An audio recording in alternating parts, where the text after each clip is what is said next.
What up, everybody? Welcome to the Smoking Tire Podcast. Today's episode is brought to you by Off the Record. We love Off the Record. They're looking out for you. If you get a moving violation in any of the 50 U.S. states, don't plead guilty. Get Off the Record. Go to offtherecord.com/TST for 10% off legal services provided from Off the Record from your friends at TST. Once again, go to offtherecord.com/TST to get yourself represented by a qualified legal attorney in the jurisdiction where you got that ticket. Any moving violation, big or small, offtherecord.com/TST. And also this morning, welcome to Avance. You guys know Avance, right? It's a quarterly print magazine. It's a cool editorial website and Instagram, and they do awesome in-person events all over the U.S. I've known about Avance for a long time. My red car was even on the cover of their magazine.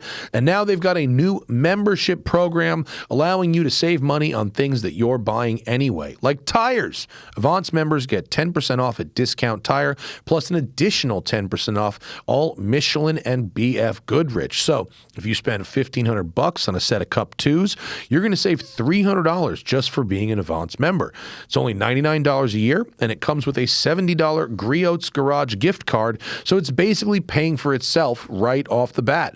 Now you can use code TST for 10% off your membership. Go to avance.com/TST and use code TST to sign up. One more time, avance.com/TST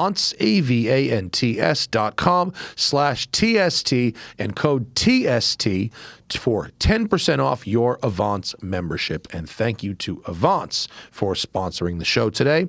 All right, folks, on this episode of The Smoking Tire, I have an update on both my Countach and my Mercedes E500 Cabriolet conversion project. Zach and I give a thorough street and track review of the BMW M2, and I have a whole lot more details about my project E500 Cabriolet. It's the Smoking Tire. Let's go.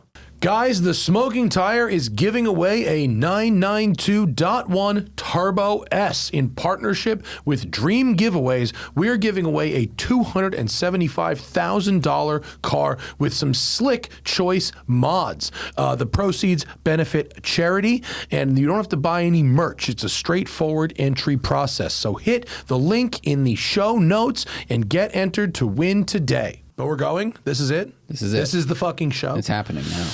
Did anybody out there on the Patreon make Carl's matzo ball soup? A couple people talked a real big game in the comments saying they were going to make Carl's matzo ball soup. I want to see fucking photos. I want to see receipts. Photos, or it didn't happen. You know, I didn't realize when I posted that on April 1st that Carl's birthday was April 2nd. I didn't even realize. Really? Yeah, I didn't even realize that. I probably should have. He was my friend. But you know, as one of my very best friends, I'm bad at birthdays. Oh, yeah. Yeah. I just am. Yeah. But that's why I am also. A lot of us are. I have mated with a species called a Hannah. And a Hannah, Hannah fills in like most of the gaps in my personality and talent pool. Mm-hmm. You know what I mean? Yeah. Yeah, your Venn diagram between you two, like there's enough overlap where you get along. Same, and this is very true with my wife too. Yeah. But there's enough separation where she can handle and thinks in ways you don't, and vice versa. Yeah, yeah, it's important. Yeah, it is. And so anyway, hi everybody, cars. Welcome to Cars. In theory, we're supposed to talk about cars, right? I wrote that piece for Road and Track about the income inequality. They didn't write income inequality in the headline. And they took out some of the more political stuff I put in there in the edit. But is it not, it's probably not at the top anymore because Lawrence Ulrich drove that really cool thing. But that's the artwork for. Oh no! Oh, they moved. It's down in like the culture. Okay, because someone said they read it. They said they enjoyed it. Yeah, go down. So Keep going. Culture. Yes, it's in culture. Or if you scroll down, you get to the culture section eventually. What the fuck? Where did it go, Habibi? No? That's funny because I didn't jump that car. What the fuck? Hey, what happened? Well, what are we doing here, Farah? Is it in your monthly column? It is. If you click Farah had a road trip and then click my name, it should give you, no, it just gives you that. Read full bio. Oh, there it is. There it is. Jesus. That thing was on the front page all weekend, but then they buried it. They don't want people to know, man. Enough out of you. So anyway, I wrote the piece that we were debating about. You can go read it at Road and Track. I also put the Dyno tasting piece is up on the web. It's from the print magazine this month. I have not read that truly, and I want to. The Dyno tasting piece, yeah. Well, we can talk about it now. If you do, you want to read it first? I'll read it first. Okay, I'll get some context for myself. Yeah. You and I. Otherwise, I'm listening to you tell me the article. You and I like consume content like in such different ways. Like you watch videos that are made by our friends that like I don't really watch. Yeah. And it's like, it's not because I don't like our friends. Like we joke about this. Like it's just that like, you know, some people that we know who make good videos, you know, they put a lot of time into the shots and the narrative and whatever and the dramatic buildup and like, dude, if I want to know what Henry Catchpole thinks about a car, like I'll text him. And that sounds snobby, but like it's just the way to get the information, you know, that I want out of my friend if I have one, right? Whatever, fine. But you consume the information. So well, sometimes I mean, in those cases, a lot of times I'm doing it to see what our competition / colleagues are doing stylistically, and often recognizing that we can't do that because they have a team of 6 or whatever it is. So I'm doing a little bit of that, and also like occasionally I don't think I watch that many car reviews anymore. It's very like specifically chosen once every few months, but I watch a lot of other like random content. Yeah, I guess you watch when like our friends make content about their own cars and things like that. Yeah, that's true. But yeah. It was an interesting test, the Dyno tasting. I'm a little disappointed they didn't use my title, Dyno tasting. I thought that was a pretty good fucking clever title. I titled the fucking Word document that. I thought. Oh, yeah, but they need it to be very obvious. It's behind the paywall right now, sorry, because the print magazine just came out. That's sort of how they do it. You can get the print, if you're a member, I don't know how much it costs, I'm sorry, but if you're a member, you can get the print magazine stories on the web the month before they come out. So anyway, but fuck it, it's on newsstands, so I can talk about it. There is a spread, but if you look at all the curves, all the different dynos that we used essentially measured the same curve, just the numbers were a little higher and a little lower. And we learned one of the dyno guys gave me the same run, like the same pull. We did a pull, and then he gave me 4 sheets that showed 4 different numbers. And he's like, you can use 4 different weather correction factors and output 4 completely different numbers on the same pull. And a trained eye would be able to tell you maybe which one they were using, but on the printout, the printout that everyone wants to take, that they then show their friends, like there's almost no way to tell from the printout which. So there's effectively multiple ways for you to have a dyno operator output you an incredibly favorable looking result. Sure. If you using what are called weather correction factors. And like weather correction factors are very useful. They're not like for cheating on dyno. Like they're essentially so that if you go, a dyno is useful so that if you're going to install some parts or do a major modification to your car and you want to know, is this going to improve my performance? Or if someone is doing the same thing but with an ECU tune, you lay down a baseline pull, record it, do your mods, and then you run it again. And then you go, I gained 50 horsepower, great. Or maybe I didn't, or maybe I lost some. In the case of Jason Camisa and his cams in his BMW E30. And so that's what it's really useful for.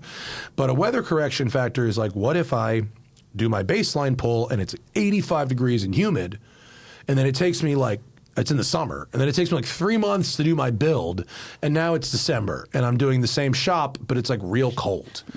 So you can adjust normalize your numbers to a hypothetical optimized number, which is the most common one is the SAE, weather correction factor, which essentially if you don't have a California day, makes you a California day. That's like actually dyno testing in the spring in Southern California is remarkably similar to the SAE weather correction factor, which doesn't which you can tell. It's like the temperature, the humidity. It's like 60 degrees, not too humid. It's a specifically ambient thing. So sea level, right? Correct. So, but there's a bunch of other factors you could use. This guy gave me 4 dyno sheets. It was a 100 horsepower spread. Right. Wow. Like on one car, like on the same car, same pull. Like you can make a dyno sheet say almost anything. That's wild. If your goal is to. So if you were a bad actor in the space, we'll say, and like if you're a dyno shop that offers tuning services, your tuner could let's just say they do legitimate tuning and the graph looks good, but then they want to be like, hey, our shop is the best tuner in town, and you just fudge with the weather correction, and so you guys are always making 30 horsepower over John's shop down the street. Well, it moves all the numbers and curves together. So you'd have to be a piece of shit who also has exclusively dumb customers, because while not every customer knows that dynos read differently and that it's only a before and after on the same dyno that really means anything. While not everybody knows that, like a decent number of people do know that, and you couldn't run a business, not for very long, based on trying to get everybody on this. It wouldn't work. So I think conversely, like most of the dyno shop owners were pretty aware of where their dyno would output compared to the other dynos. Like nobody was like trying to like make excuses. Some were just like, yeah, this one reads a little higher, this one reads a little lower, like, and they did. But the curves really, for the most part, all looked the same. And there might be reasons you want to use one type of dyno versus another. Apparently, a lot of modern cars will only work on the all-wheel drive dynos. And the only all-wheel drive dyno I used was the World Motorsports one down in Torrance, the wind tunnel dyno that we tuned my car on. As it turns out, that's the, quote, optimistic dyno. It does read a little bit on the higher side. Will the modern cars only work there because the front rollers need to be spinning because of speed sensor stuff? Yes, matched speed sensors. So and I don't have a way of knowing. Folks, taking a break from the action today because this episode is brought to you by Fitbod.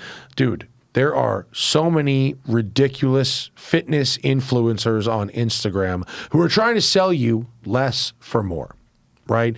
They've got a system, and it's like a multi-level marketing thing, and it's like manosphere adjacent. It's all bad stuff. But Fitbod combines workout planning, tracking you need to stay consistent, a whole bunch of helpful tips and demonstrations to help you make more progress. Right? Like when I'm working out, I cannot work out without professional help.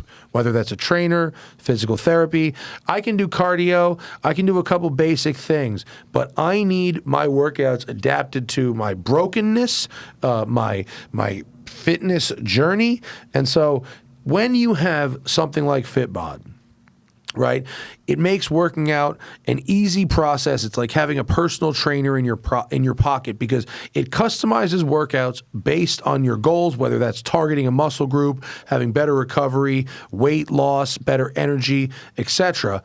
And it shows you how you're working your way through that process, right? You can learn new exercises and techniques from Fitbod. There's all these demonstration videos, and it would help you get to a goal with a sort of step-by-step process. It's super, super easy. And now when I'm working out with weights, I used to not like weights anymore. I realized that now when I work out with weights, I have to like start light and get heavier.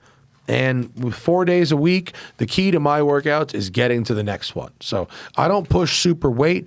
I just try to I work out today, I get sweaty, I get tired, and I make it to tomorrow. So it's super important to have a coach like Fitbod because they create a personalized workout routine based on your goals. Those workouts adapt to your growth.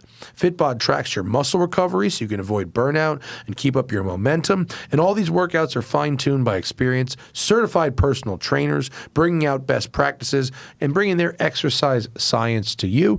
And you can level up those workouts with customized fitness plans with, again, over 1,000 demonstration videos. So level up your workout. Join Fitbod today to get your personalized workout plan. Get 25% off your subscription or try the app for free for 7 days at fitbod.me/tire. That's fitbod.me/tire. And oh boy, in my 44th year on this planet, BlueChew has supported our podcast. That's right, the future of erectile function is here. BlueChew Gold is changing the way millions of men are having sex in 2026. That's right, the new arousal-boosting formula combines passion and performance into one tablet that dissolves under your tongue for super fast onset. No more waiting for a pill to kick in. No more moments ruined by performance anxiety, the results you want when you want them. Because most ED meds only focus on blood flow, BlueChew Gold goes further by combining 2 ingredients for blood flow with 2 for mental arousal and connection. So you're not just physically ready, you're actually in the mood. This type of innovation is why BlueChew Gold is the #1 brand in erectile dysfunction. The process is simple and all online. Get started today at BlueChew.com and go for gold. And then it says to riff on these thought starters, but to be honest with you, BlueChew hasn't sent me any product. Get on it, BlueChew. I'm going to need to get some BlueChew. I'm going to discover my options at BlueChew.com. This read came out of nowhere this week. I was not prepared with product in hand. I can't tell you about my boners. So we've got a special deal for our listeners. Right now, when you get 2 months of BlueChew Gold, you get the 3rd for free with promo code TIRE. That's promo code TIRE. Go to BlueChew.com for more details, important safety information, and thank you for BlueChew for sponsoring the podcast. But for God's sakes, man, get me some BlueChew Gold over here. We need to endorse this product accurately. And now back to the show. I don't know if it just reads higher because it reads higher.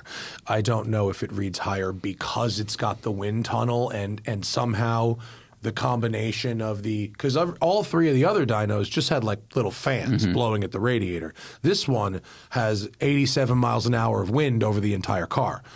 I don't know how that affects, the car, like what percentage that changes. I'm sure it's something, but I don't know how much. So anyway, that one reads a little higher. Other one reads a little lower. It's a kind of an interesting thing. Most people don't go through the trouble of testing 4 dynos. Pretty cool. At once in one car. So it's interesting to see what the spread is like and what the owners and operators of those dynos have to say about it. Yeah, it's a cool I think article. It's a good article. It was fun. Yeah, you should, read it and tell me what you think. I'll read it. I think it's a cool concept that you did it. It was a good idea, yeah. And the dark horse that we used I really need to sign in with my fucking membership. I believe this image here, Zach, is all of the dyno lines put onto one graph. Oh, because you used one car, 4 places. That's one car at 4 shops, and they're all on one graph. Nice. Okay. Yeah. So that, they all showed, pretty similar power curves, not exactly the same, but there is a little bit of a spread, about 10% in how they read. And 3 of them are really close together. It's just the red, whatever this red line is, that's significantly jumped up from the others. Yeah. Wow. Yeah. Yeah. Rad. Pretty cool. Cool article, good story. And the dark horse did perform well. One of the guys who owned one of the dynos absolutely insisted that we get an American car with a manual transmission, and he's just it's just going to be way less headaches. So he's like, any other car that's above that, you start having more and more. Because originally we were actually going to get this BMW M2 CS, which we'll pivot to in a minute, and he's like, the automatic gearboxes, you got to have the all-wheel drive. It won't work on any of the rear-wheel drive ones. Whoa. Yeah. Okay. So interesting stuff. Yeah, funky. Yeah.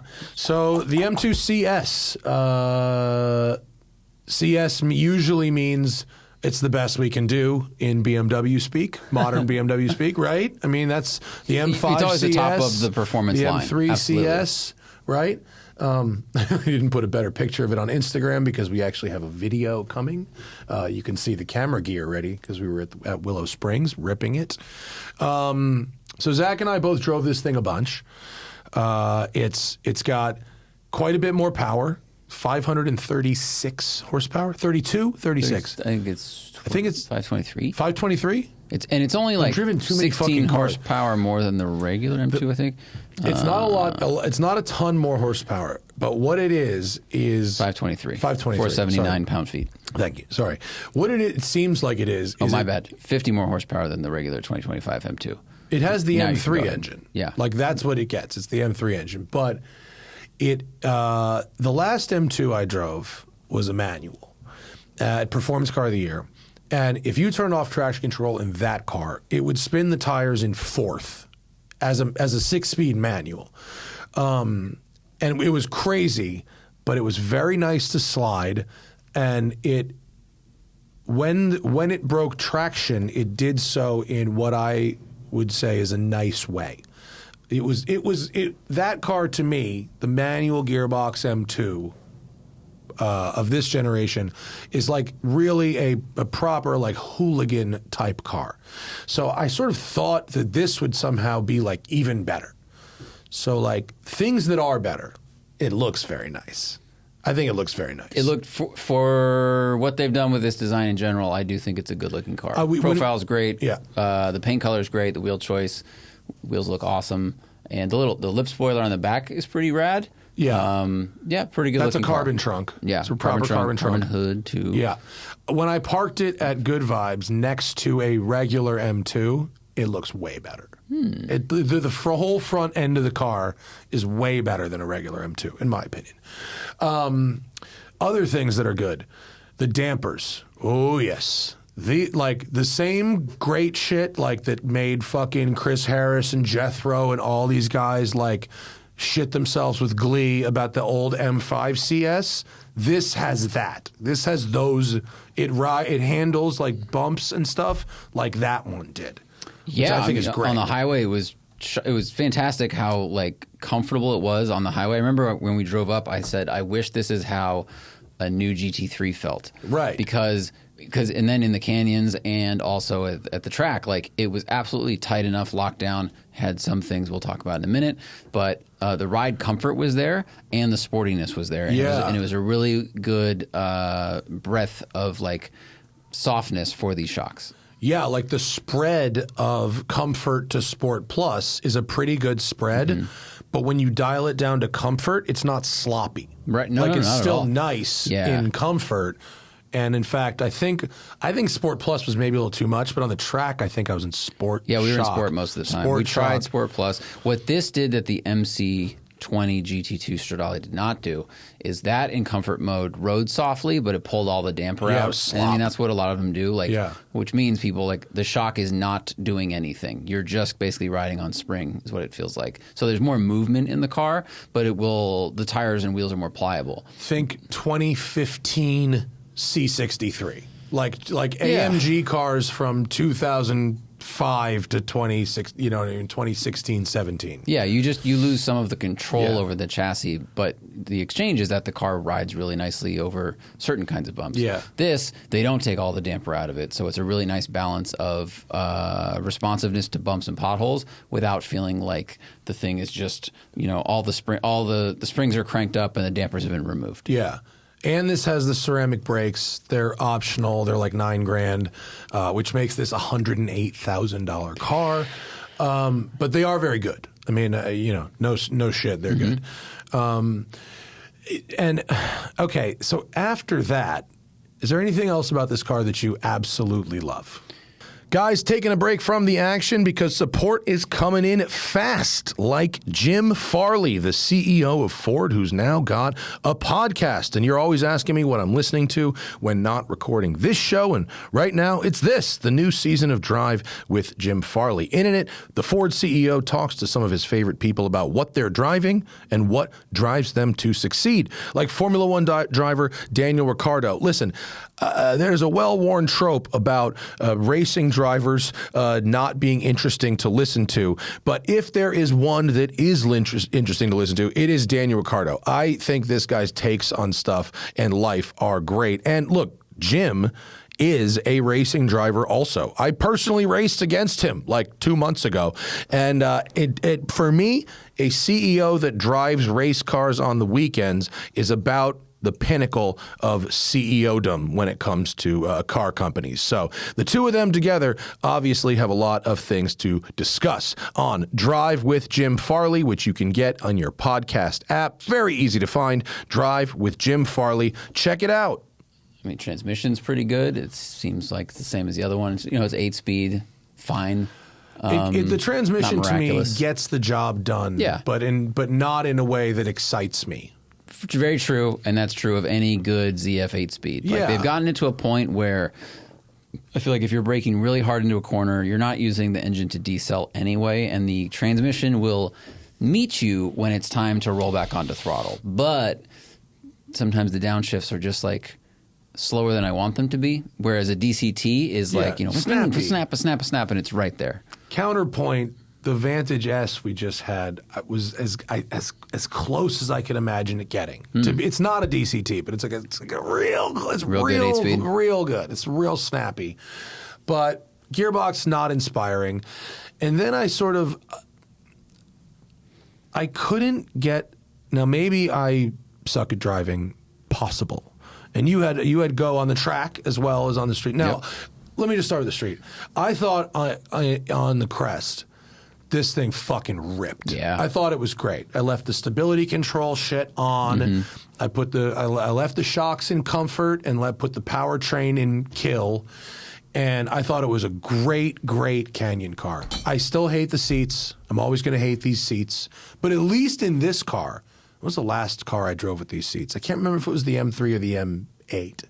But the last car I drove with these fucking seats, the seats didn't quite face straight at the pedals. And so I had to offset my feet to the right, which this bucket thing then left like a bruise in my thigh. So at least the pedals were right in front.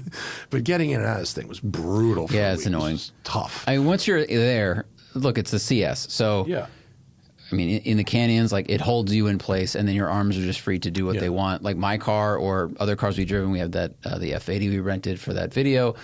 You have to hold yourself in place a little bit. So this is a race bucket, but getting these seats in a car that's not going to be tracked, going to the grocery is real store stupid. is brutal. It's really, really silly. Yeah, the seats I don't know if you can get this car without those seats, but that would be really delightful. If BMW, whatever their special wishes program is, does it, that would be kick-ass. So don't love the seats, but okay. I and the Canyons absolutely love this car, but I can't, other than the dampers and the ceramic brakes, I can't really say that it was, $30,000 better than an M2. And in fact, if you throw in the fact that the regular one comes in a manual, to me, that may make it the better street car. Yeah. Especially if we're talking about money being real, and we're not playing car journalist fantasy camp. $30,000 is a lot of real money, and it's 50% higher than the regular one. Nearly, right? Yeah. So we drove that light blue manual car. That was when it launched. We did a video on that, and go watch it. And for that money, that is a very good, very capable, fast car. Takes over where the M3 has kind of abandoned because it's a 4-door now. There wasn't a ton I didn't like about that wasn't just subjective aesthetics. Even the screen, it's annoying. There's all these icons, all that stuff. That shit is some Windows 95 it looks ass terrible. Fucking screen. That's brutal. I mean, Hyundai takes the cake on difficulty in adjusting things, but different. So Hyundai has menus within menus and menus that lead back to menus, and like the maze of menus is Hyundai's problem. This shit is just an endless grid of same looking icons. Very true. Yeah, there's no like color coordination. Yeah. Think of what you like about CarPlay when you go, oh look, all the app icons are different because that's how apps work. Not this. This is just a bunch of blue folders that all look the same. This might as well be taxes 2024 PDF, you know, dad's whatever resume PDF, Brian's homework PDF, and it's just white fucking boxes of blah. That's very, very true. It's like that. And maybe now I didn't mess with this car long enough. Maybe there's a way to do like shortcuts and things like your most frequented folders. I'm sure there is, but that aside, regular M2 is a very good, capable car. With the CS and the regular 2, it's the same. So this $30,000 more. I mean, yes, you get a quote M3 engine, but I mean, some of the value people put on that is like the mystique of it, and it's a real M engine. The regular engine is so strong anyway. Like, dude, I kind of don't care. The tires through. It makes tons of power. Gear. You can mod it to tons of power. Yeah. The manual is fine. The big thing was after we drove this on the track, I was like, I don't know what you really get for the money. And in fact, let's talk about the handling. This is the first time you even say track. So That's we actually take advantage of the corporate Willow Springs membership here. Took it to the track, had a lovely day. Mm-hmm. Fucking Willow to yourself is wild. is the tits, as it were. And they've got candy in there. It's crazy. Yeah. And we spent a day at the track with this car, and I don't know if, I mean, I just raced one of these things, like a BMW, like that's shaped kind of like this for hours, and we did pretty good. Like, I like to think that I'm capable of driving this car in a decent way. Every corner, really, when I started to push this car and started to go quick, it pushed all the way to the apex and of every corner, and then as soon as I started to get back on the gas, just switched from push to like snap oversteer. And if you like left the traction control fully on, it wouldn't do that. But if you turn the traction control off, like that was like its natural tendency. Mm-hmm. When I had the M2 at Performance Car of the Year, if you turn the traction control off, when you stood on the brakes and turned into the corner, it would rotate the back out under braking. This car doesn't do that. Now, that could be because it has Cup 2s and the suspension setup just gives you that much more grip, that its natural intent is not to slide. But instead, its natural intent is to push a little bit, which once you start to feed in throttle coming out of the corner, it then takes very little throttle to overwhelm the rear tires and transition from a push to a big snap, which I did over and over and over in the video. And again, if you leave the traction control on, okay, that's fine. I'm not anti-traction control if you want traction control, but if you leave it on and you tried the multi-stage, there was level 4 or level 5 where there was a pretty big drop off. Yeah.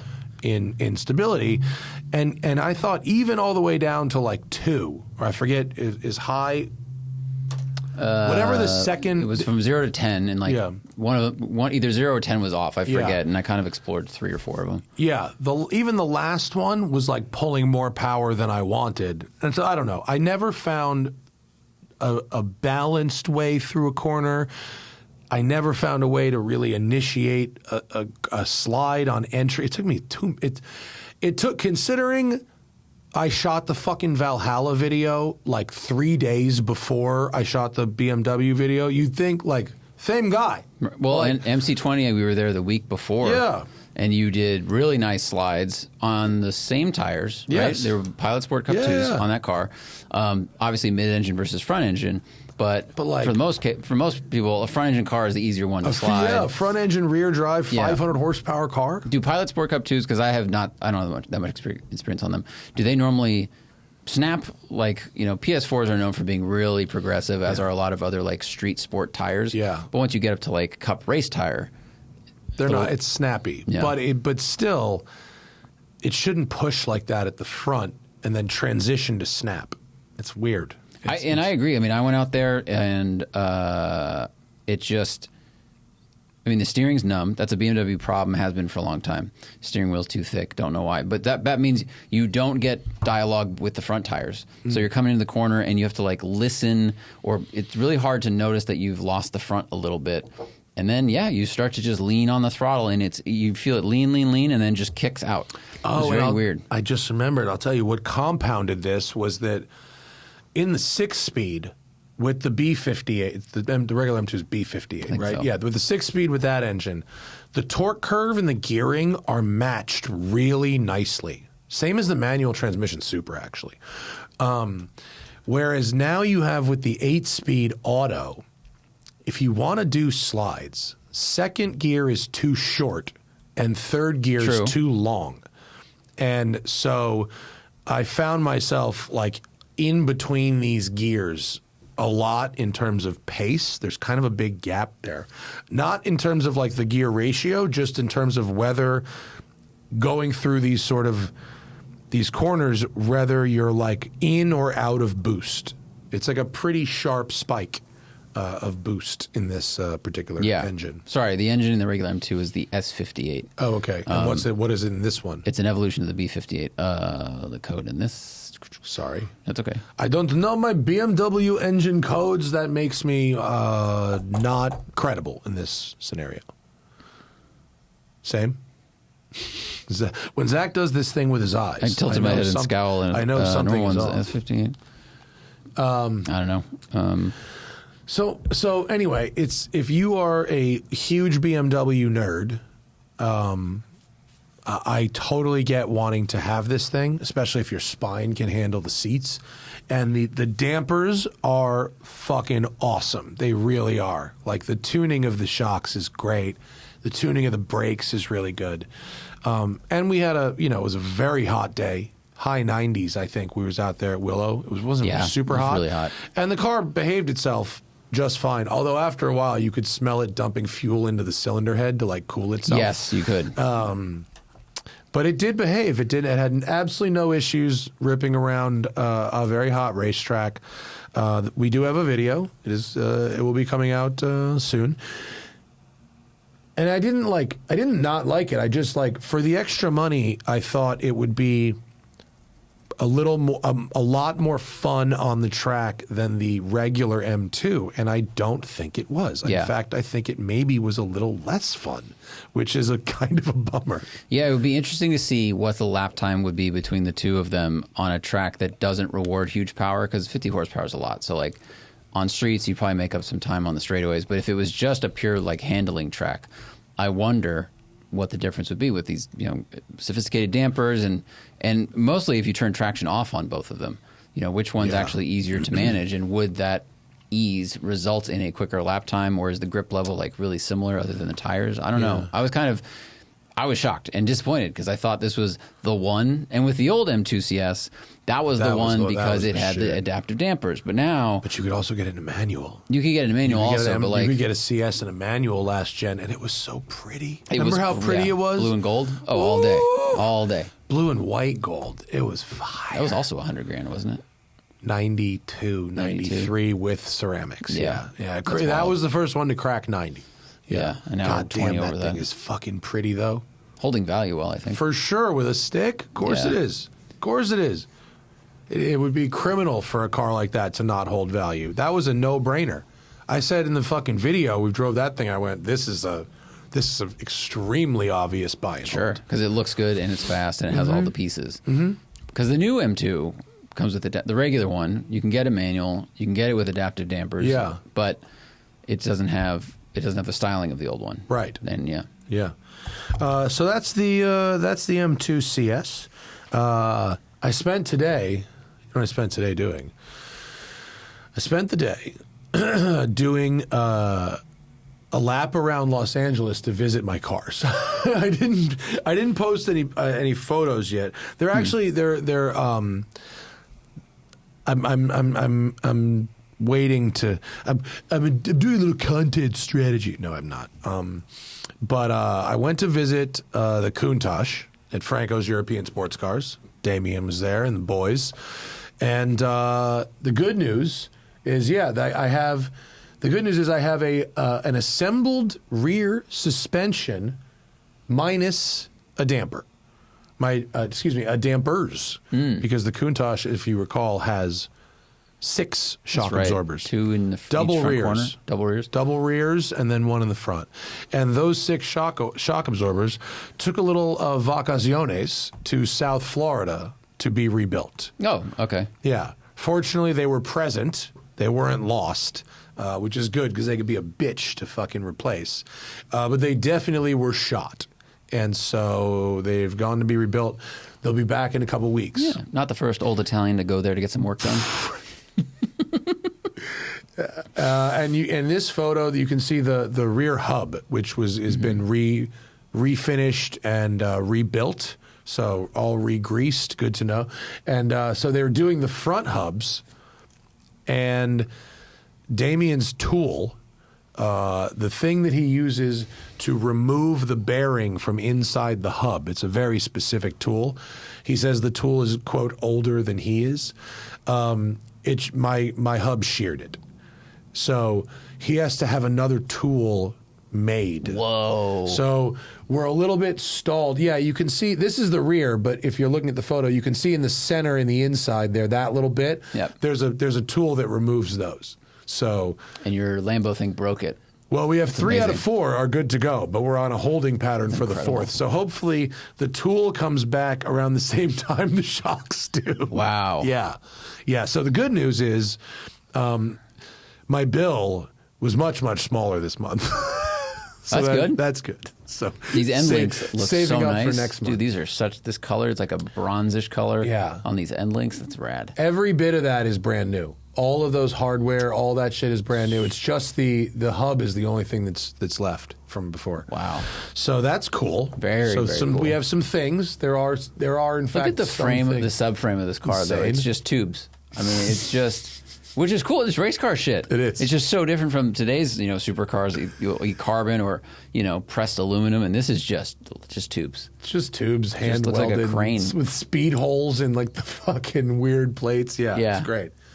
So then I went to go see Mr. Shant over at CMS Motorsports to talk about our powertrain plans, but also to get a look at this photo is from the other day, but now all the fenders are on the car and they've been blended. Whoa. Yeah. So this dude is they're hand making the steel fenders. So they do like English wheel style or whatever. Wow. Well, this is rad. I mean, I don't think it's necessarily wheel. They bought an E500 donor car, and they took a mold off of the car. I mean, not even like a mold. He molded this one off of that car. So it's like it's just molded off of an E500. I don't think he has to English wheel it. Okay. It's just because it's a relatively small part, but he was he was tacking it and fucking blending it in, so it's going to look exactly like an E500. Like it's pretty sick. Super cool. So I ordered the fabric. Dude, it went on sale. Hey, The that's fabric good. I wanted went on sale in between when I was looking and now. How did so that happen? I don't know, but it's half price. Lucky me. What? I mean, it wasn't like that expensive anyway. Yeah. But it went from $62 a yard to like $26. Fucking score. Yeah. So I got myself 6 yards. I think I should only need like 4, but you know. Yeah, I bought 10 yards for my car, and I have 5 yards left over. Yeah. It's too much. Yeah. So I'm gonna do 6. Yeah. Should be enough. Because I'm just doing front seats, back seats, and door cards. Okay, yeah. 6 should be just right on. Yeah. Yeah. For just inserts. And you can always, where's it from? Where'd they send it from? It's from Modern Fabrics. It's from the same place I got the Fox body from. So it's easy to get more, is what I'm saying. It's not I could country. get more. Yeah. No, I could get more. I don't know what country it's in, but I could that's get a good more. point. I don't know where Yeah. it's coming from, but I could get more. Yeah. So This is going to look rad. I can't believe it's happening so quickly. Yeah. And the powertrain, we bought a 2002 E55 donor car for $6,000. Wow. Yeah. Just it looks fucked up, but the engine works. Crashed. Yeah. Great. Yeah. Yeah. Yeah. Cool. Use all parts of the buffalo. Yeah. Dude, that's rad. Yeah. So it's gonna be really interesting. Top down, glug glug. Yeah, I think. What did Sean say? Super Sprint makes the exhaust. He has an actual E500 with a Super Sprint exhaust on it. Sound nice. And we were originally talking about getting those crazy Recaro seats with like all the buttons and shit. Mm-hmm. They are so expensive. 20 Gs? Yeah. No. Okay. But they're like 3,500 a side. Okay, so you end up with, that's a lot. That's a lot. Nearing 10. Yeah, no. That's a no. But there's a seat rebuild kit from Mercedes that Sean says we should just get him on the show fucking next week. But he says basically they can turn my old tired seats with the rebuild kit and into factory looking and feeling new E500 seats using the same frames. All right. So like I sat and hit because I was like, look, my back. The reason I can't drive old cars without putting brand new seats in them is that my back is fucked up. We need to do this. So he goes, okay, go sit in my wife's car, whatever it was. And I was like, oh, this is good. It has like thigh bolstering and like all this shit. And I was like, you can make this out of my seats? And he's like, yeah. And it's cheaper than getting the other seats. Rad. So like, perfect. Great. Perfect. Great. Cool. So we have to choose exactly what we're going to do. The dash inserts, because we're pulling out the wood grain. Yeah. No go. We're also doing a full chrome delete. I wonder if you can get some sort of mother of pearl panel. It would be Mother fake, of pearls probably. Would be fake, and it would be fake. trashy. Maybe. It would be but what if it looks pretty good? That would get into like Japanese VIP. That could be cool. But it would be fake, though. Yeah. Is the problem. We were just going to do aluminum. We just thought just keep that. Because there's already crazy pattern. That's true. Like in the seats. That's true. You don't want to clash patterns. You don't need to go. You don't need to go nuts on the pattern. And so we're just going to do just the aluminum, the brushed one, which I think will work. It'll work, especially if your wheels are aluminum. Yeah, the wheels we're going to do silver, but like I want like I want it to look like bright, like liquid, you know what I mean? Like icy fucking bright, but not chrome, you know what I mean though? Yeah. Where they put that clear on it where it gets that real. Apex does that. They have a brushed silver and then they have whatever the other one's called where it's got a thick layer of clear coat on it and it's incredibly bright and shiny without being chromed reflective. Yeah. Because the wheels they're 17s, 17 and 18s. We're not even doing it. We're using the exact size of a factory E500 wheel, just like Mercedes would. It looks like a monoblock, the HRE, but we got to do it in 17s to make it look right. So because it's small, you want to do it in a bright color so it looks bigger effectively. Yeah, that's true. Yeah. Especially with the red with bright clear coat silver is sick. That looks hot. Yeah, so dude, this is rad. Be really fun. Be very, it's gonna very be cool. the coolest fucking cruiser. But we're gonna do the OE E500 suspension, which if you were getting a replacement kit today for a factory car, it's an H&R spring and a Bilstein damper. That's just the OE replacement. So it's gonna sit at the stock E500 height and. Apparently, the brakes that you want to get are the ones just off the R129 SL, like I had. They're effectively just as good, but they're way cheaper. So those are just available. We can just get those for fucking nothing. Nice. And then the rest of it, the complete powertrain comes out of the E55, the gearbox, the rear end, all of it. So they just make it fit. Yeah, they rebuild it and clean it up and make it fit. But it's going to be a 5-speed automatic and, it'll be... But the M113 engine that is the E55 engine is, smaller physically. So it was either...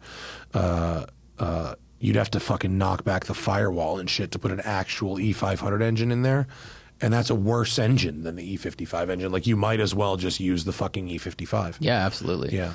So the firewall work that's significant too. That's serious work. And rather than trying to figure out how to make the pedals and the throttle by wire work, you just take the pedal box from the E55. You just use the complete pedal box. Apparently, you just have to make like a bracket and then it just works. So cool.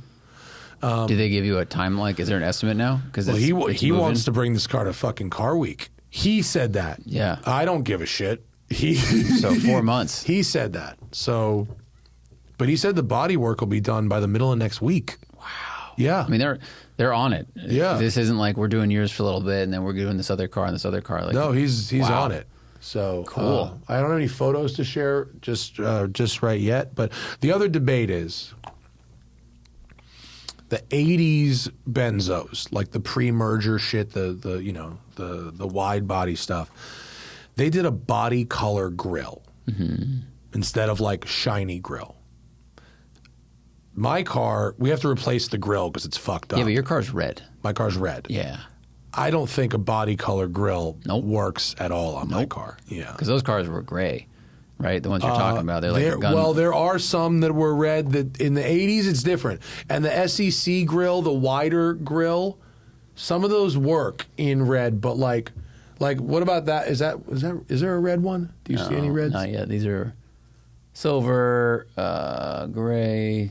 These are all like dark gray hammers we're looking at for people listening. Did you Google red? Yeah, add the search term red. So, okay, now what do we think? I don't think it's terrible. It's better than I expected, but I would still want to see it with at least like if the slats were red black and black, really? No, I mean the black here in the center is where the actual radiator fins are. I think. What about This is bad. That's so bad. Yeah, that's too much red. That's what mine would look like. That's not good. That's not good. No, we can't do that at all. If you have, that's an 83 different shaped grill, and one might even say that that's too much. I don't think that's great. I don't. Yeah. Is there one with a silver grill? Let's see. There, just look. How about that one? The 300 CE. Yeah, look at that. So I think that's better. That's just the stock silver grill. There's also different headlights. I mean, this is a different year. I think. I kind of don't hate. Like if the grill surround was red, but then everything inside was black, I might like it better because it is kind of a smooth shape. Oh, that's kind of interesting. This silver stands out, and I don't like that it kind of goes back up the hood a bit, and it's so bright. So this might be what is too that? much. The 300C, yeah, the one there, 300C 3.2. What is that? So that's red surround With silver slats. Inserts, we'll call slats. Tough. Yeah, I don't know. Photoshop. Red surround with black could actually work. Is that like that? Is that red black? That's kind of red silver, red gray. Yeah. The red surround, I think, is a starting point, isn't it? Yeah, it's not as bad as I thought. Like this is body color, right? Oh, that's just gray. No, that's sort of silver gray. Very interesting. I'm gonna have to do some more homework on this one. I think in the 80s, and granted, like you're making a car that here you go. That's different though because it's the wider grille. It is, but it is red and black. Yeah. Just to look at how that would I think pop. that works, doesn't it? I think it's better. I think it's a great compromise. I think the all red is very like it's gonna be awesome. No, everyone's gonna know what I am when I roll up. You know what I mean? You know what I mean? You know what I mean? It's a lot of that because you got to stand out from your boss who also works at the firm, but you're not coming in like that. You know. It's like fuck it. Oh, go. So go up a little bit to that blue one. See that? So that is, if you imagine that as a convertible, that's pretty much how my car's going to look.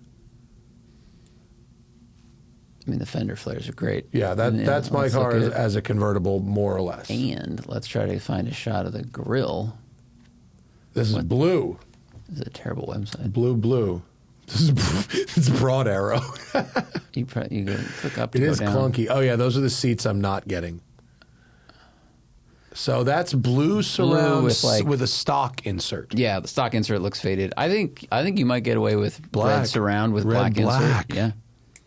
Wow. I never would have thought it when we started. I wouldn't have either, but I'm on board now. But I mean, look how. By the way, sold price $885,000. Dude, it's a 6-liter. That's why, because it's an actual Hammer coupe.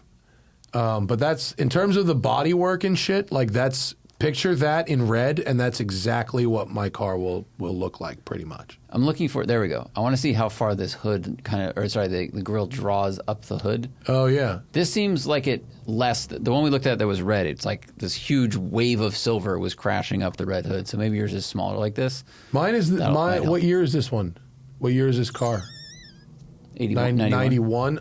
Mine's a post facelift. Mine's a 94. So I don't know, but I think the red surround black insert could be where it's at. Cool. Yeah. Interesting. Good times. Fun. Yeah. I think that'll be a really neat cruiser. You know? Fucking hell. Is that it? That's it. We're giving away a Porsche, people. Did you know that? You probably heard me say it in a sting I recorded earlier today at the beginning of the show. But we are. You can go to the link in our bio to get entered to win. You can read all the rules and regulations. Please do. You can enter from other countries besides the U.S. Not every country, but there are some countries, I think including Canada, that you can enter. It ends August 20th. There is a charitable component to it, which does make your tickets tax deductible. Just saying. And Dad, go use the link in our bio, use the link in the show notes, and you can win. I would like to take it to the people, to the patrons. What do you say, Klapman? Let's do it.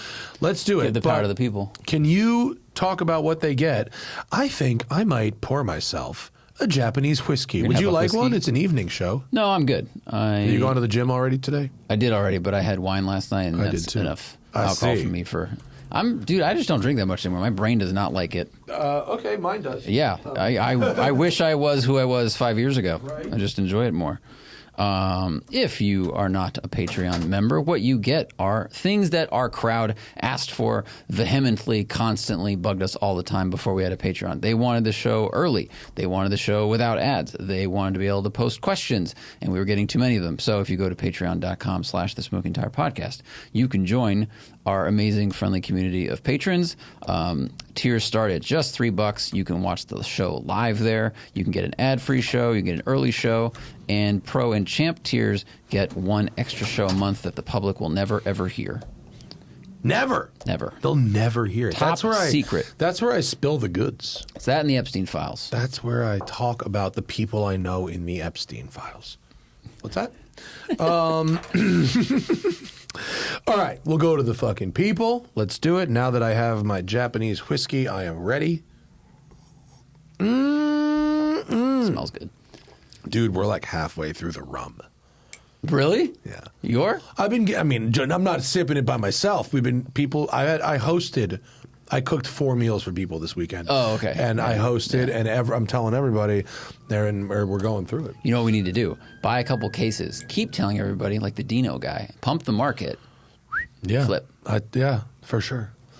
Flipski. Ferrari Lucadora says, Kenan from Cars and Bids sold his SL65 to a buyer in Dallas. It seems like the right place for it. High speeds and no curves. I gotta say, every time I've been to Dallas, all I've done is sit in traffic. But you do you.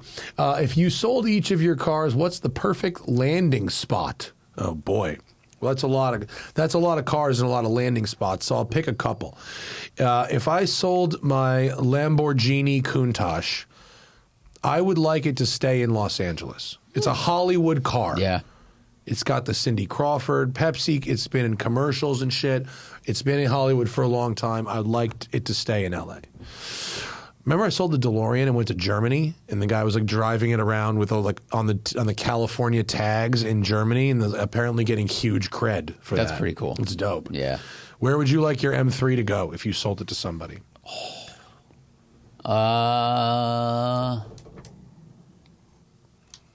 Oregon, good roads, no rust. I don't know. It's green, a lot of forest up there. Maybe that would work. If I sold the Delica, I think it should go to Nantucket. I think it would be a good a great Nantucket vehicle. Doug would probably, point at it, and you could park it next to his convertible G-Wagon thing. Nantucket is all about weird vintage SUVs. Mm-hmm. That's the move there. So I think that would be good. I think the POW would be really fun in Monaco. Oh, of course. Because it's almost like a Fiat Jolly, but I bet you in Monaco they see more Fiat Jollies than they do fucking POWs. I bet you the POW would be proper exotic in Monaco. Yeah, and it would work there. That's the biggest thing. Oh, it would be a it's an exotic, vibe. Practical exotic. Yeah. The Manx would also work in Monaco. It would. That would be a fucking vibe. Park in front of a casino would be very cool. Wow. I mean, you do not want to drive around Monaco during Grand Prix weekend, but that would be a baller-ass move to bring your Manx to Monaco for Grand Prix weekend. My buddies and just leave it on your yacht so people can look at it. My buddy's in Monaco right now. It's not doing anything. Chach for my bachelor party. Shout out to Chach. Oh, he's there? Okay. He's there. He's in Monaco right now. For his buddy is having, I forget what he was calling it, but it's effectively it's the mirror of a bachelor party, which is a divorce party. It's a divorce party. Somehow I knew. Somehow the way you looked at me, I was like, "Go for a divorce party." Yeah, this is a divorce party. Yeah, of all the places to go. So my homie from high school, he's over there, and he's sending me photos of cars. He's not sending me photos of hookers. He's sending me photos of cars. Yeah. But he's like, there's like a T50 parked in front of this, and a Veyron, and this and that, and I'm kind of like yawn, and then finally he sends me a picture of a street parked Lancia Stratos, and I'm like, now we're talking. Yeah, that's a gorgeous car. That's the Monaco I know and love. T50 is pretty cool too. No, a T50 that shows some taste. Yeah, of course it does. There's nothing wrong with that at all. But of course there's a T50 in Monaco. There's probably 12 T50s in Monaco. Yeah, that's true. But the Manx would be good in Monaco as well. I bet they haven't seen shit like that. I had was one of the people I cooked for this weekend was Max from Max from Manx, but Max is from Bespoke, who makes the radial engine, and he was with them before Manx acquired the company, so he's been there for a while, and they're doing a bunch of other stuff. I sort of thought that once Manx acquired the company, that it was just all about engines for cars, but they're doing a bunch of shit. They're doing I don't want to accidentally speak out of turn and talk about something that I'm not supposed to, but they've got a lot of other things they're doing with radial engines, which are very fucking cool, actually. Helicopters? No. Aviation stuff and military stuff and all kinds of interesting things. Nice. And I'm not trying to tease and then not say, but I heard that I was listening to the story he was telling about how what the company was like, before they got involved with Manx, and sort of how they've pivoted a little bit, but also how they've gotten some other interesting contracts and commission, because it's literally a company for building weird engines. And so do you want to build a flat 12 out of 3 Subaru 4-cylinder engines, and that kind of thing. Rob Dahm would love these fucking people. Wow, cool. Yeah, so they're doing weird engines and for a variety of applications, which is pretty fucking cool. Wheat City Night Court says it's a trope with car guys to eventually get old enough that realize dailying a finicky car is untenable, and then they get a daily. Does the same happen in the watch world? Do guys settle down with a nice quartz or two as regular wear watches? Well, people have their own really interesting habits for watches. I don't, unless you're talking about stuff that's either so artistic and weird and fashionable that you're you couldn't you can't wear an MB and F just to your day job. You look like a weirdo, unless you're Pharrell, you can't just wear something like that around, $150,000 watch. Outside of shit like that, I don't know. Me and my friends are not necessarily afraid of wearing our medium to high end watches every day. That's an okay thing for the folks that I fuck with, and so we don't really have a daily. At least that's like my people. I know a lot of people. Zach has a daily. You're the fucking G-Shock. Yeah. Is the daily, and you wear something nicer for nicer occasions. For sure. Which is fine. I just like that it's super light, and I don't have to worry about it. And I also really like wearing it. Like I look at it and go, just comics. I really like it. So it's kind of both. That's good. But That's a good watch. I wore my black watch yesterday. Wore that on the Rolex. Good. Good. I mean, I just. It's not about like being like afraid or whatever. Like it's not for every occasion, but I do try to match my watch to my company if I'm hanging out with certain people, like because it does project an image, sure, one way or the other. Sure. So, it depends on your personal vibe, though. I don't think it's. I think it's just like how you're feeling. You know, even if you have nice watches, and if you're like your boss, like. You know, maybe you don't want to wear a watch that's like nicer than your boss. Yeah. But like maybe if you have like pretty dope watches, like maybe you and your boss like bond over that. Like I could see that going both ways. Yeah. If you don't overstep or outshine him or them. Right. But it shows, especially if you wear something that's like a little bit off the beaten path, and it shows that you're into the hobby. And that's how you guys can. That's when you get down with the micro brands, the lecturers' watches, and all the weird stuff. Yeah. Obviously, you're not a golfer. That's a good one. Fucking fabulous. I'm looking for a less than 5-year-old car for long road trips and parking in LA, but I really care about a quiet cabin. I basically want a Lexus LS the size of an A3, but even the luxury brands seem to have a lot of road noise at 80 miles an hour for their smaller offerings. Current front runners are a Macan and a Genesis G70. Anything smaller or quieter in your experience? Now, that's very interesting. Very specific. It is very specific. Also, you can quiet your car down. True. You can take virtually any car and have a custom shop add Dynamat. Like in places that will actually make your car noticeably quieter. Very true. Like, you also can change the tires and make your car quieter. Because a lot of these cars, it may be the tires that they're sold with. If you look at the reviews and the decibel level is whatever, some of that could be tire noise. A lot of the noise that comes into cars is either like the wind buffeting or wind noise from its drag and wheel well sounds. So that's some things you can address. So let me think. A Volvo XC40 could be a good one. That wasn't bad. That wasn't bad. Drove that around. That was pretty good. I think that was quieter than the RAV4. Small. I mean, my recommendation, because I just don't stay up on kind of the normal commuter cars and the decibel levels. I would go look at a Car and Driver or similar magazines. Like they do 10 best. Car and Driver specifically does a lot of like, here are 10 commuters and we're testing all of them. And they do a lot of data. And they will have all of the decibel readings for 70 miles per hour. And that might get you where you want to be. So also, they mentioned an A3. I have to feel like an A3 has got to be one of the quietest cars in its class. I'd hope so. I feel like there's also, there's that new Lexus that's like the size of the Prius. Oh, yeah. That's like the Lexus Prius. There's that thing. Honestly, a Prius might be quiet. A Prius with Dynamat would probably be very quiet. It's super slippery. And if you put some like softer tires on it, that might be pretty hush-hush. You're not, you don't want an electric car. Long road trips, I imagine you're not going to want an electric car. Gas Macan, Genesis G70 are good options. Yep. Like they both are.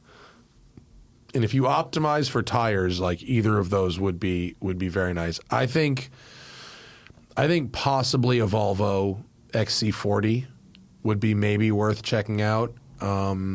What's that? What's the smallest Lincoln?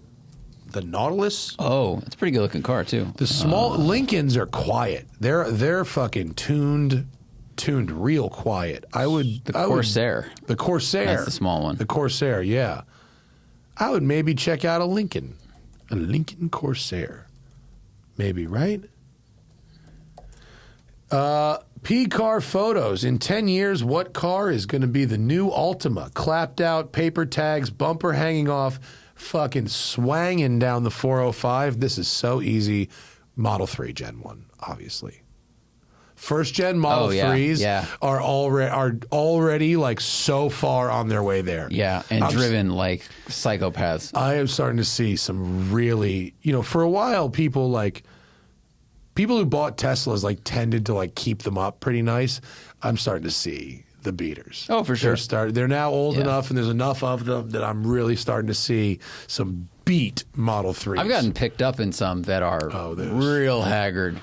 And the powertrain feels fine. They still ride like garbage, but they are trashed inside. They look like Model cop cars. Y with blown out dampers is a terrible inside. thing. Oh boy! Don't rob me, says fuel crisis. I read the first sentence in my head and I was like, I better read the second half of this before I just read it out loud. This motherfucker will read anything we write. Even though Zach does pre-read. Zach would probably keep me from reading anything too terrible. Yeah, I did look at these first. Okay, fuel crisis and spikes have brought us Japanese econo boxes, the right turn on red and hybrids, but also reduced speed limits. By the way, also fucking twin turbocharging and a bunch of technologies that now deliver 1,000 horsepower pretty easily. Right. I mean, the second part of this question basically leads to where you are. Yeah. What is a positive that the current fuel price spike could bring about, and something you hope it doesn't? A positive is people might decide EVs are a pretty good idea after all. It's true.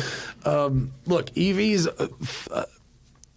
I have been pretty well convinced that EVs in general are a good idea, and so our government's decision to effectively abandon all support for EVs is fucking insane. It's like it's just backwards science. It's like climate denialism. It's like we had already agreed on this, motherfucker. You know what I mean? It was like, and I don't mean that Biden's 2030 ban on internal combustion cars was realistic. That wasn't either. But I'm talking about the funding to build the infrastructure network that will help us get to more EV adoption. The thing we need to get to the place, whatever. Anyway, I think if the price stays where it's at or continues to go up, I think people will consider new EVs as well as used EVs for their next car,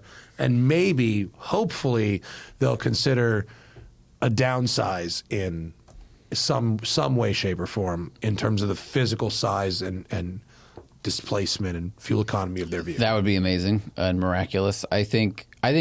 Look, direct injection is one of the most amazing and powerful automotive technologies of like the last 20 years, and it came about because of mandates, both from the public and from the government, of saying, "Hey, we need cars to be more efficient."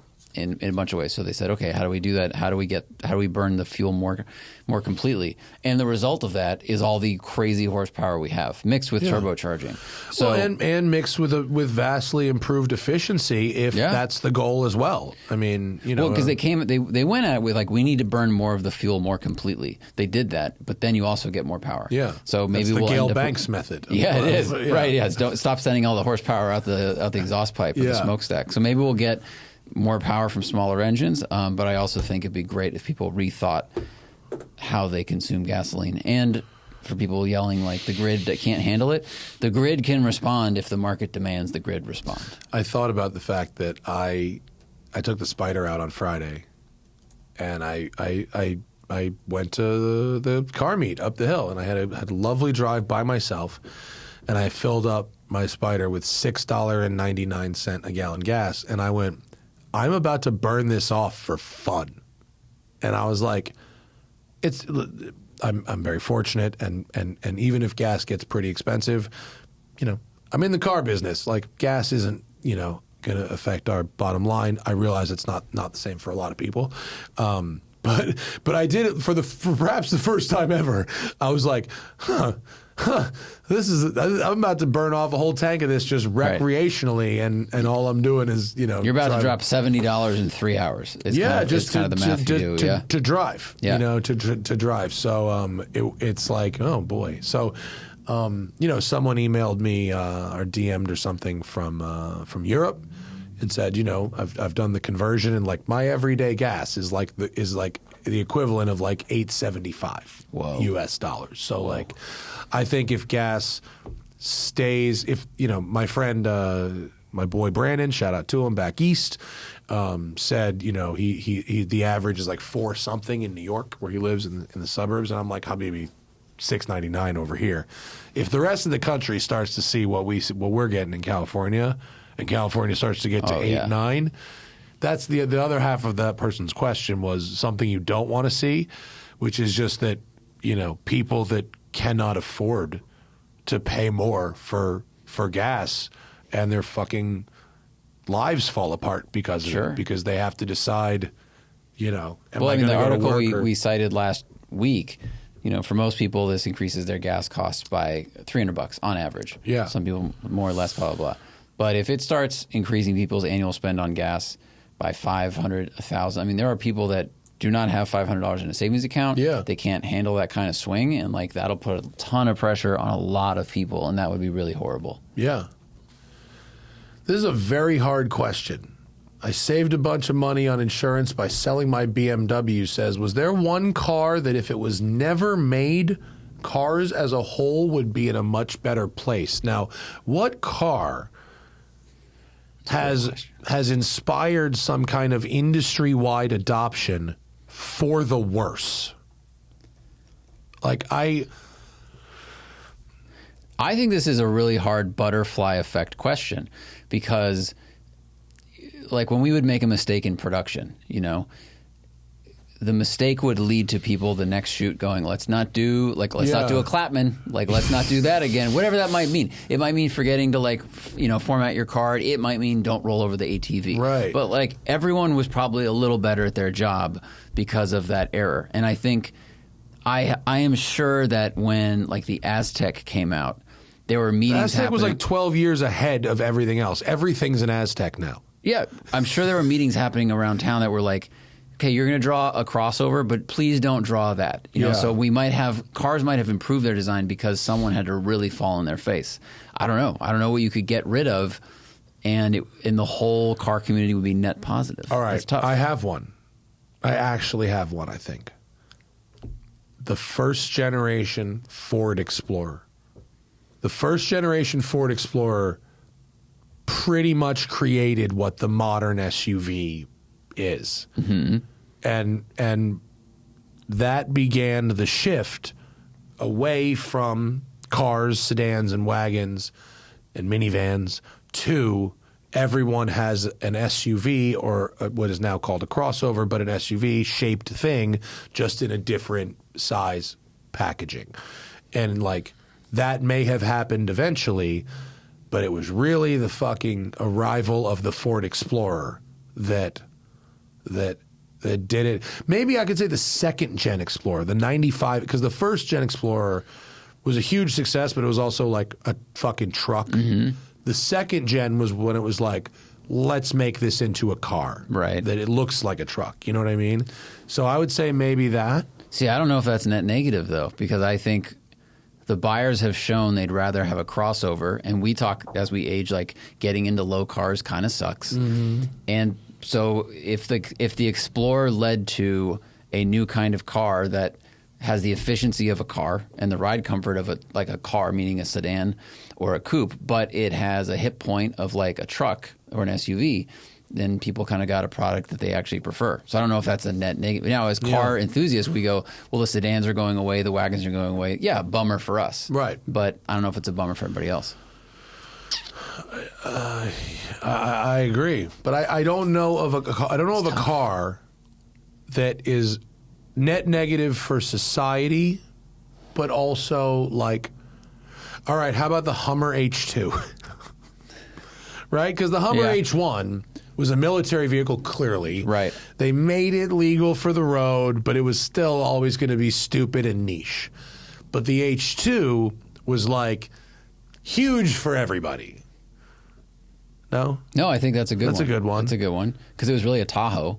Yeah. But it might have led to like TRX, Raptor, other stuff like that. I don't know. Cybertruck? I mean, the Cybertruck. Yeah, but so far I can't see anything that it's inspired. I mean, our lives would be better because we wouldn't have to look at Cybertrucks. Right. But it's not like people are copying. Like, I hate to say it, and people would call me a hater because I would say the Model S, because like I like what the Model S did in terms of making EVs a desirable thing and cool and refined and sleek and all that shit. But at the same time, I can poo-poo it because of the tablet. Oh, so like it did give the world tablets, right? It gave the world tablets and touchscreens, for 10 years. But it also gave the world sexy EVs. It's a mixed bag. Yeah, that's true. It's a mixed bag. Yeah. Good question. Good question. Murray, long last name. I like that better. Thanks, Murray. Keep going. I'm contemplating replacing my GR Corolla with 2 cars, a fun car and a daily EV. I get this. I've narrowed the list to a Mach-E, an Ioniq 5, and a Polestar 2. Is there a reason to go for the performance variant of any of these if my fun car is a BRZ or Miata, my commute is 30 miles round trip, and I can L2 charge at work or home? I do not think there is a good reason to go for the performance version of of any of those cars for your commute. Do you, Zach? I don't think so. I think if you really need all-wheel drive for the winter, get the all-wheel drive. But if not, rear-wheel drive long range is the sweet spot for all these cars when it comes to commuting. Yeah. And then rip your BRZ or Miata.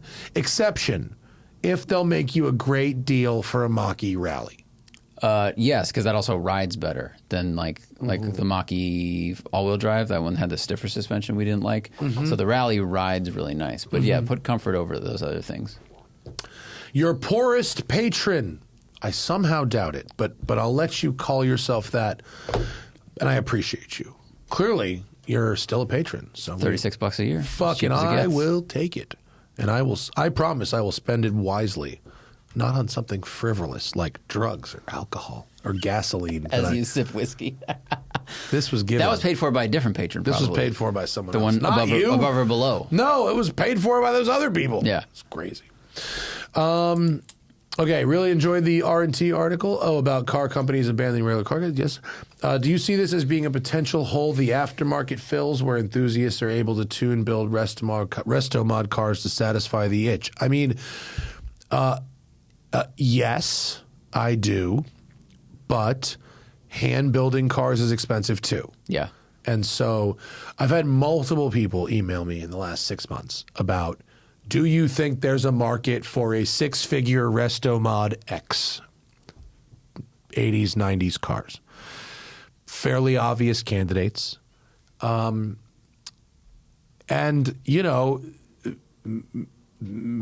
maybe, but like, still very expensive. Yeah. Then you also don't have a warranty. You don't have all of the technology that a new car comes with. You don't have OEM support, dealership support, all that stuff. So that is something that we all have lost by car companies moving away from affordable sports cars. Yeah. And I mean, right now, anybody with a lot of talent, who's building cars and stuff, they're having trouble finding folks who want to come work for them. So, maybe the market will sort itself out and people realize, hey, there's some money in building cars for people. There's some money in restoring and modifying and whatever. And I'm going to go and do that. But, I mean, buy an enthusiast car now, I guess. I don't, I do think it's possible, but also those cars are expensive.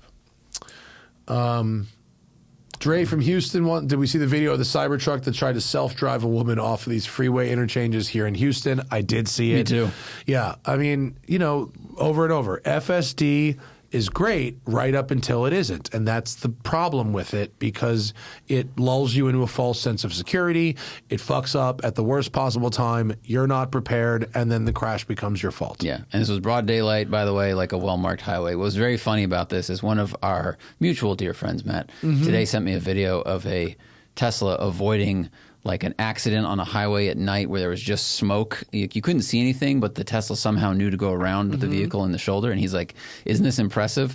Jump ahead 3 hours and someone's like, here's a video of a Cybertruck crashing into a stationary K-rail in the middle of the daytime. And just, Tesla giveth and Tesla taketh away. I mean, something can be impressive and also be problematic when used in public. Like, yes, it's impressive that it could do one thing, but that has nothing to do with how it might handle this other thing. Right. And ultimately, in these L2 systems, like, you're responsible for what it does. Like, I got in kind of an argument with a guy the other night, and he was like, he's, I guess, a pilot. He has a pilot's license, whatever. And he basically was like, he uses it all the time. He is not concerned. And he basically says, it's the least of all the things I do. I ride motorcycles, I fly. He's like, it's less dangerous than any of those things. And I go, well, I mean, yeah, okay. But like, you know, it could also crash into somebody else. It could also cause another problem. And like, it's ultimately, it's on you to monitor it. Mm-hmm. It's like, it's just not, until the company making the software and operating the software takes responsibility for it, like, it's not real. Like, it's your fault still if something happens. And I think some people are just more than willing to do that math and go, okay, well, it's my fault. But, like, also, I don't really like driving. And so if it's like, it's worth risks. Your friend in Miami, right? Was I'm a shit driver. This is better than me. And that person's willing to accept that so far it's worked out fine. And that's, I mean, human thinking is it's worked out fine so far. Why change anything? There was a very funny. I mean, it wasn't supposed to be funny. It was only funny to me about a guy, an article written by a guy who was on one of the Uber self-driving car development teams, and he has a Model X on FSD, and it crashed with all his kids in the car, and he was like, I used it, you know, all the time, and it was fine, and it was good, and I just like assumed it would be fine, and then I like woke up in the hospital, you know. And he's like, the problem with being 99% good is that like you treat it like it's 100%. Like you, me, and a guy who works in the fucking industry like treats 99 like it's 100, and there's such a big gap from 99 to 100. Anyway, my third leg can't touch my third pedal. That's good. Installed some new tires, but they squeal a lot mid-corner at a moderate pace. I still have grip. I can continue to turn it harder, but they squeal a lot. Should I be, I'm not sure what the last sentence is. Is it a result of a noisy tire, or am I driving badly? Some tires just squeal a lot. Yeah, that's true. Especially like all seasons. All seasons squeal like a bunch, more compared to the softer compounds of the summer tires. Yeah, it can be well before you're at the limit of grip. Or sometimes it's the surface you're on. Like around here when they have the freeways that look like they were, you know, pressed with a comb and just like all that stuff. So it could be a mix of both things. But I don't know, if you're turning at a normal speed, because this person's driving a Chevy Bolt, like if you're not speeding through the corner and it's doing it, it's just the nature of the tire. And when it gets leaned on, for some reason, it squeals way before it lets go. I don't know. Desmoldering Rim said people started buying the Pontiac Aztek ironically. How cheap does the Cybertruck have to get to be in the same position? So good question, but we have to contextualize. When did people start buying the Aztek ironically? It certainly was not when they were fucking new. No, it was when a show was made. Breaking Bad. About meth, yes. Right. So the question is, what piece of media will canonize the Cybertruck as what, the depressing car of like a failed, you know, teacher, like of a not failed teacher, but like a broke teacher in Albuquerque, you know, like the irony of that, of the Aztek, came much later, once like Aztecs. Once the world became Aztecs. Yes. You know how do you know Billy Corbin, the documentarian? Yeah. Billy Corbin says, if you want to see what America will be in 20 years, look at Miami. Miami is America in 20 years, which is not fucking good, right, but he ain't wrong. The Cybertruck, it's like that. You know what I mean? The Aztek was America in 20 years. The Cybertruck will be that, maybe. But the Cybertruck is politically toxic, whereas the Aztek was merely a failure that ultimately wasn't that ugly or that terrible because the world just sort of bent back to it. Then it needs Then the Cybertruck needs at least 20 years because I think that's about how long it took before you started seeing 9/11 jokes on Instagram.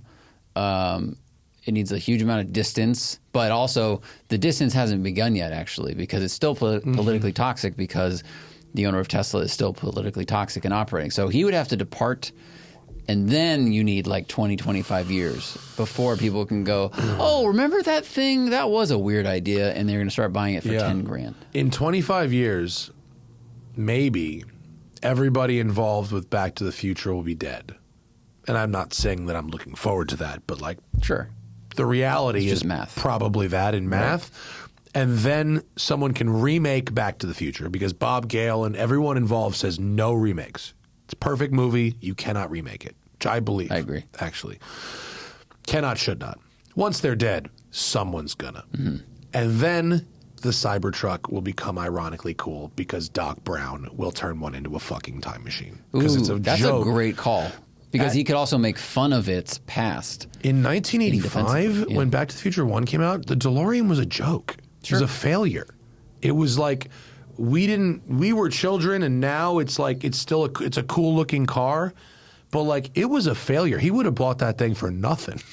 I think Doc Brown would use a different car, but they would then travel back to 2020, and they would see Cybertrucks and make fun of them. There's a goof and then there. Right. People start buying them ironically because they were like the villain car in this new Back to the Future reboot from 2050. Yeah, whatever Biff. Young Biff. Yes, Biff will drive a Cybertruck. Young Biff would be a Manosphere influencer. Oh my God. He will absolutely be that person. Gramps! Yeah.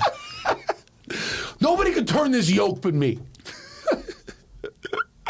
That's exactly right. Oh, it's good. Dungeons and Datsuns.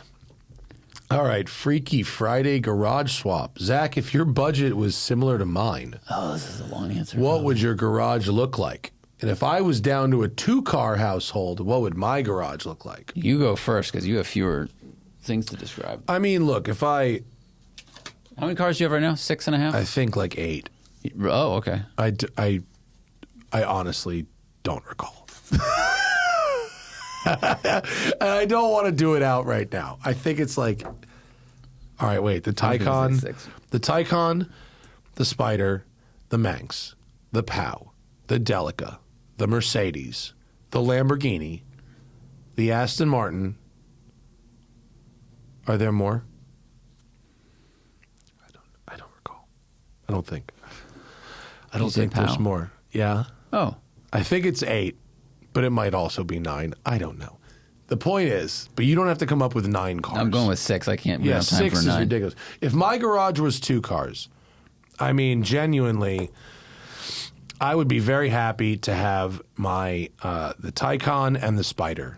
You know, what do you need? What do you need past that? That would do it. I mean, those are both very, very nice cars. But if I had to choose 2, an EV, nice EV for every day, it's a wagon, holds shit, and then the Spider for weekends and road trips and fun activities. I'd be happy with that.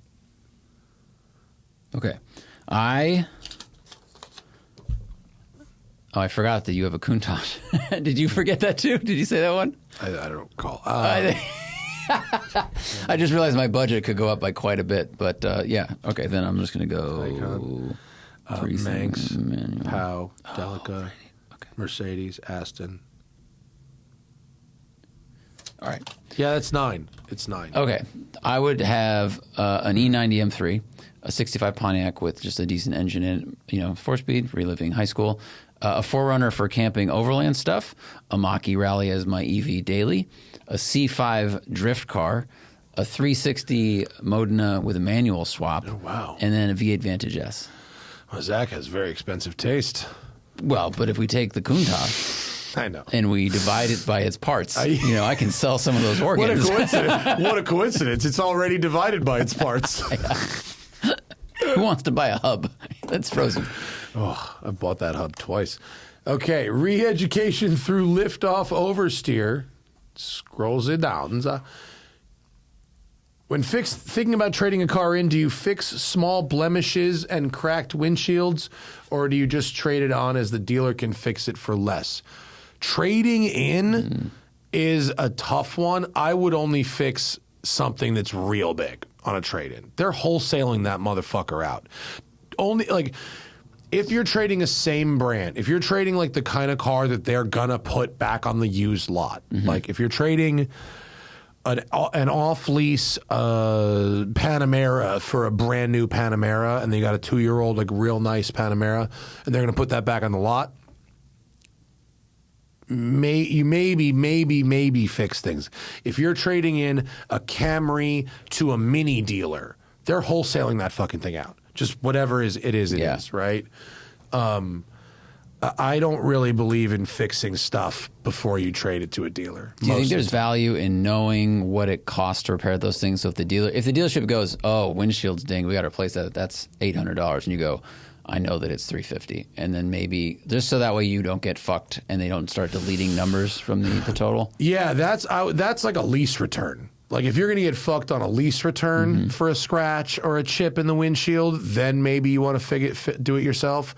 But like if you're trading the car in, they're usually not going to hose you for like the amount. They're already hosing you on the price. They're already giving hosing you on the price. Yeah. They're not going to hose you that much. Okay. Hitting a deer at the speed limit says, of all the cars you've tested, are there any cars that are one flash away from greatness, such as, meaning like I don't think that's like a software flash. I just think it's like, if you changed one thing, it would be perfect. Like both that Volvo Cyan thing and the Alpha, the Totem GT, both had that weird steering thing where they didn't unwind the steering properly because the caster angle's wrong. Yeah, like those were both like almost perfect. True. Except for that. Yeah.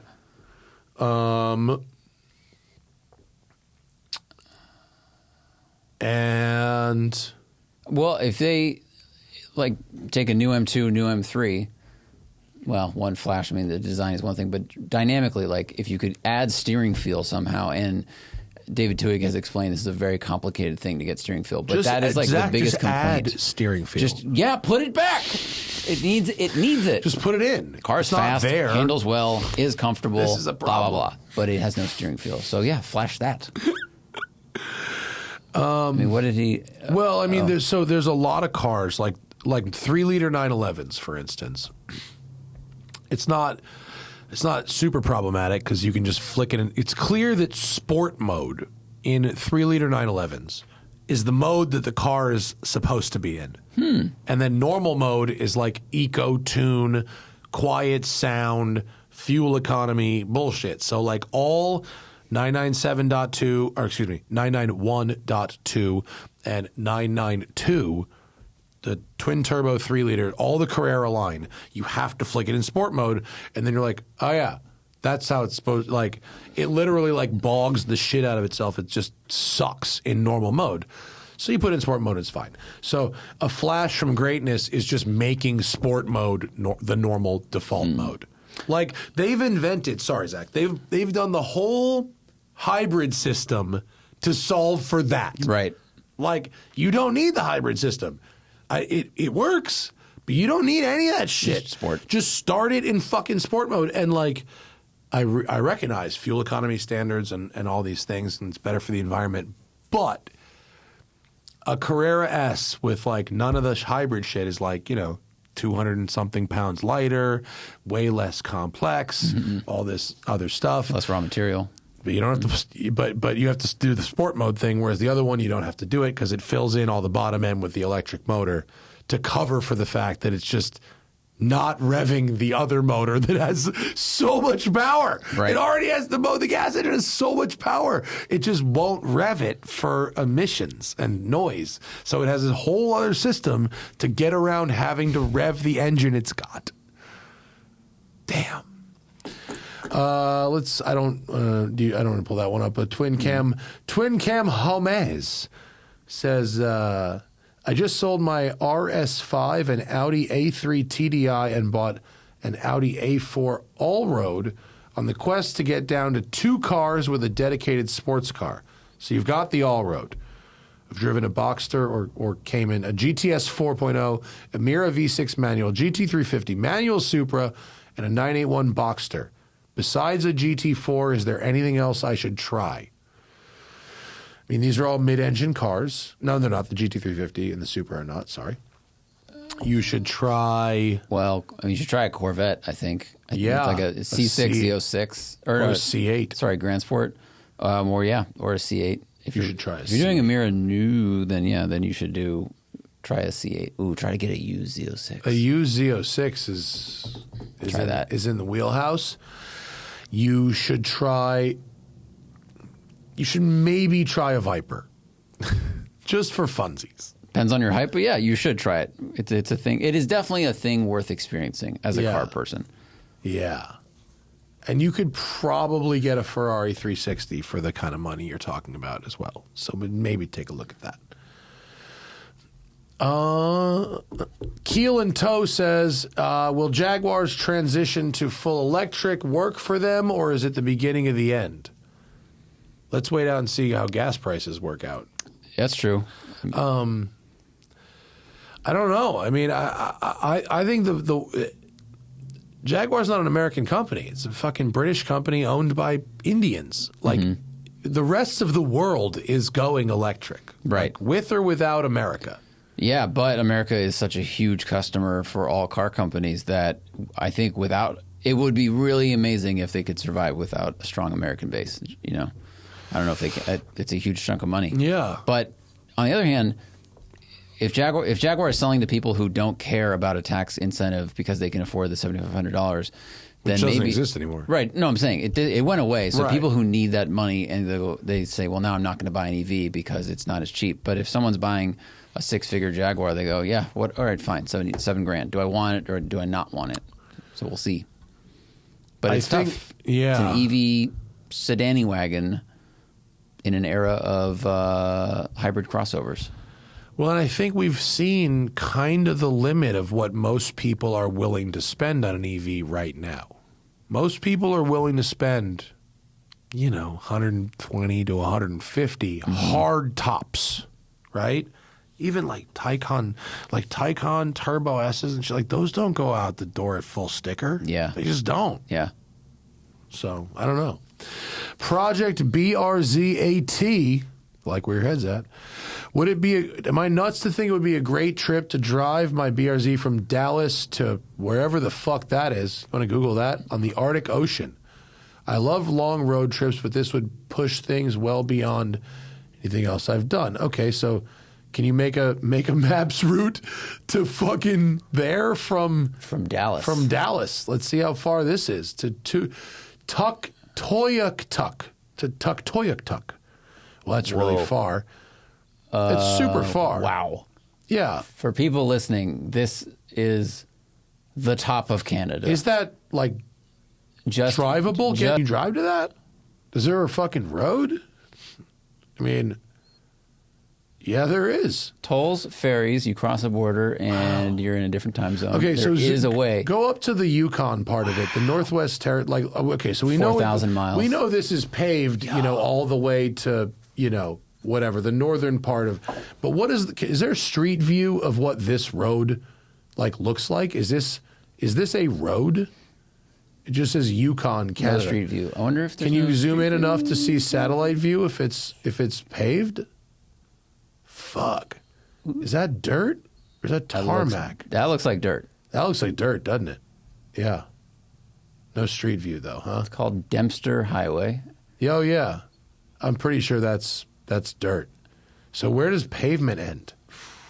What's the nearest town? Oops, I think I messed up. Nope. I mean, this is Eagle Plains. So what's up with Eagle Plains? Oh, there's a hotel. All right, let's get a photo of the Eagle Plains. Can we just click on it? And that seems very There's 3 things in Eagle dirt. Plains. There's a restaurant and 1 hotel. All right, let's get a photo of it. Oh, yeah. Looks great. 4.1 stars. Oh, boy. We need a view of the road. You can't just spin around, huh? Oh, that's tough. I don't think That's so. tough. Wow, that looks like a Wes Anderson couch, doesn't it? All right, so we don't know. We think it's dirt. Okay. I mean, That's dude, dirt. people do it, right? It's far and it's dirt, but this would people be awesome. do it. I think this would would be be absolutely a trip of a lifetime. 4,000 miles and you end up at the Arctic Ocean circle, like cold. Don't do it in the winter because you won't make it and you'll die. What is up here, dude? Hunter's B&B, top rated. You should absolutely do this. Like, let's look at this place. What does that house look like? Holy shit! Look at this fucking thing.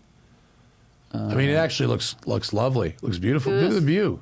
Wow. I mean, do it in the summer. You're top of the world. Top of the world. Driving. I drove through Canada once for Hyundai.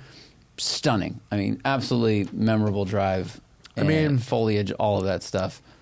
Wow, it's pretty hardcore. It's very hardcore. And if you're doing it in a BRZ, is that? By the way, you got to go back.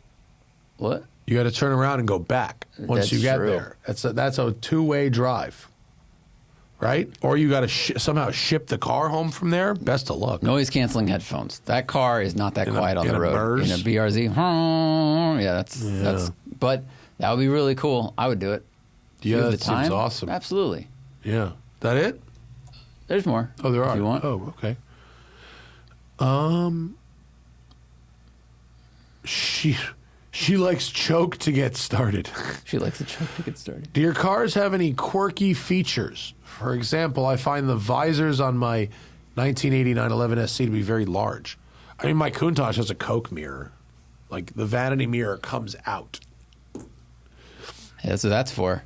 No question. That's rad. That's 100% what that's for. I mean, it's what I've used it for. No, I don't. But I know you don't. But that's that's what people used it for. Yeah. Talk about meeting a market need. The POW has all kinds of fucking quirky features. The POW has a SUV-like tailgate, like a hammock in the back. It's got all kinds of crazy shit in it.